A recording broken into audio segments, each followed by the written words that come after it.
चार भुजा ये तो ठीक नहीं, दो भुजा वाला ठीक है। चार भुजा वाला तो डरावना लगेगा, मुझे चार भुजा वाला ठाकुर नहीं, मुझे दो भुजा वाला ठाकुर चाहिए। अंदर ऐसे चिंतन करते हुए विकल हो गए।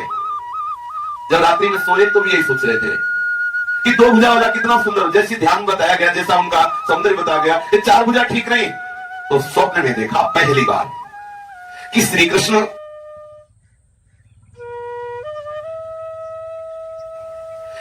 कृष्ण अपने सखा मनसुखा श्री दामादि के साथ खेल रहे हैं।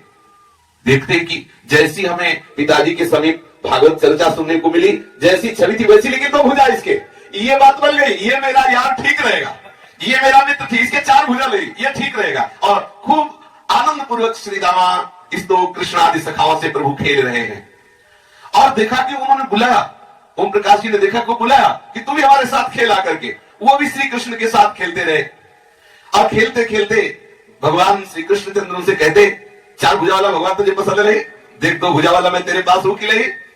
अब उनको बहुत आनंद आया कि उसी समय सोचते हैं कि मैंने दिन में जैसा सोचा वैसे ही रात में इसका मतलब भगवान मुझसे बहुत प्यार करते हैं।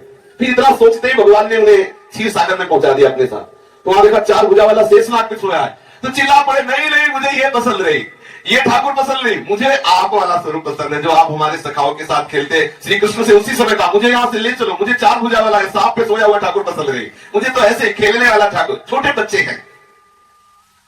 उसी दिन से श्री ओम प्रकाश जी की बड़ी विलक्षण दशा हो गई। वो निरंतर एकांत में बैठे श्री कृष्ण लीला का उसी का चिंतन करते जो स्वप्न में देखा।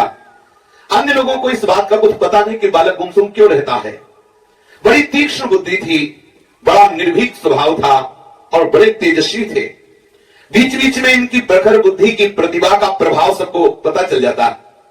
जब ये पढ़ने के लिए इनको पार्टी और सुई दी गई लिखने वाली, तो इन्होंने कृष्ण नाम लिखना प्रारंभ किया। कृष्ण राम कृष्ण राम कृष्ण राम, पूरी पार्टी में कोई चंचलता नहीं, कोई अक्षर नहीं, केवल भगवान नाम लिखा। सब लोग बड़े आश्चर्यचकित हुए कि बिना अक्षर ज्ञान हुए भगवान नाम लिखना, ये तो बड़े आश्चर्य की बात है। और ये विनोदी भी थे। कभी कभी ये भगवत वार्ता करके विनोद भी करते, कभी बड़े गंभीर रहते, कभी मुस्कुराते। और इतनी स्मरण शक्ति ओम प्रकाश जी की विलक्षण थी कि अभी 3 वर्ष की आयु हुई, इनको विद्यालय में भेजा गया तो वहां ब्रह्मचर्य संबंधी एक गीत गवाया जाता था। जैसे स्कूलों में प्रार्थना होती, हम लोगों की स्कूलों में होती थी, वो आसक्ति हमें तो दया निधि कर्तव्य मार्ग पर डट जाए, ऐसा प्रार्थना। तो उनके यहाँ स्कूल में प्रार्थना होती थी। वो 2-4 बार में उन्होंने याद कर लिया। 3 वर्ष के बालक याद कर लिया, मैं ब्रह्म कुल का बालक बनता हूँ ब्रह्मचारी, पढ़ने को खूब विद्या करता हूँ मैं तैयारी, अग्नि मुझे कृपा कर देना वही सुमेधा, ध्याते जिसे पितर है सब देव और सुमेधा, मैं सूर्य के उदय से पहले सदा जगूंगा, मैं स्नान करके आसन पर बैठ जप करूंगा, सोऊंगा भूमि ही पर पीऊंगा शुद्ध पानी, सात्विक करूंगा भोजन जिससे बनूंगा ज्ञानी, मिथ्या कभी न बोलूं प्रण को कभी न तोड़ूं, धर्मार्थ कष्ट जो भी आवे तो मुख न मोड़ूं, कर कर के वीर रक्षा तन मन सुदृढ़ करूंगा, ध्या करके ब्रह्म ज्योति पापों से मैं बचूंगा। 3 वर्ष के बालक 2-3 दिन स्कूल गए और ये बात सीख गए। ये भागवतिक बुद्धि का लक्षण है। महापुरुषों का प्रभाव छिपता नहीं है, समय समय पर स्वभावता प्रकट हो जाता है। जन्म जन्मांतर का साधन बल ओम प्रकाश जी ने झलकता था अलक्षित रूप से। ओम प्रकाश जी यद्यपि सदैव गंभीर रहते, कभी ये बाहर प्रकट नहीं होने देते थे कि हम सदैव भगवान नाम जप कर रहे हैं या हमें कोई चमत्कार भी है, पर कभी कभी महिमा प्रकाशित हो जाती है महापुरुषों की। एक बार टोंक में संध्या समय आकाश मंडल में टिड्डियों का एक बड़ा दल आया। ये जिस खेत में बैठ जाए कुछ ही मिनट में पूरे खेत को नष्ट कर देती है। टिड्डी होते हैं, उस हरे पत्ते को उसकी नई नई कोपले सब चुन लेते हैं, जहां वो बैठ गए वो वृक्ष को नष्ट होना ही है। उस टिड्डियों के दल को देखकर संपूर्ण गांव के लोग भयभीत हो गए कि अब हमारे गांव की तो सब खेती नष्ट हो जाएगी। ओम प्रकाश जी की नानी आंगन में बैठी हुई थी। नानी अत्यंत दुखित होकर कहने लगी, अरे अब ये क्या होगा, ये टिड्डियों का दल आ गया भयानक, अब तो पूरी फसल का नाश हो जाएगा और यही खेती हम लोगों का जीवन है, इसी अन्न से हम सबके प्राण पोषित होते हैं। ओम प्रकाश जी ने जब नानी की दुख भरी बात सुनी तो नानी से कहा, नानी इन टिड्डियों को हम भगा दे, तो हाँ, तुम्हारे भगाने की चीज है, लाखों टिड्डियां आके खेत में बैठ रही, तुम कैसे भगा सकते हो? बोले मैं भगा सकता हूं।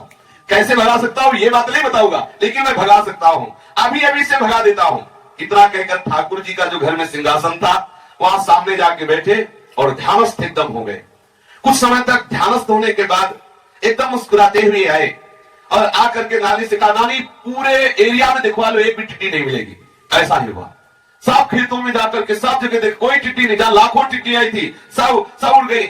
और सब लोग आश्चर्य मानने लगे कि ये बालक कैसे टिड्डी उड़ा दिया। अब वो हंसते हुए बाहर निकले और वो एक पद उसी समय रचना करके गाए कि कृष्ण तेरे बल पर मैं अकड़ू, कि ठाकुर मैं तुम्हारे बल से बलवान होकर ये सब बात कह देता हूं।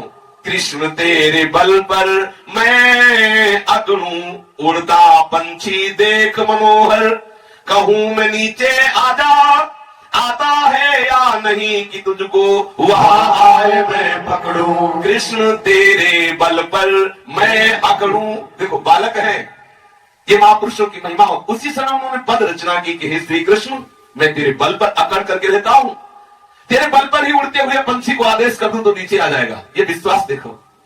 कहूं बादलों से सब मिलकर मेरे आगे नाचो, नाचोगे या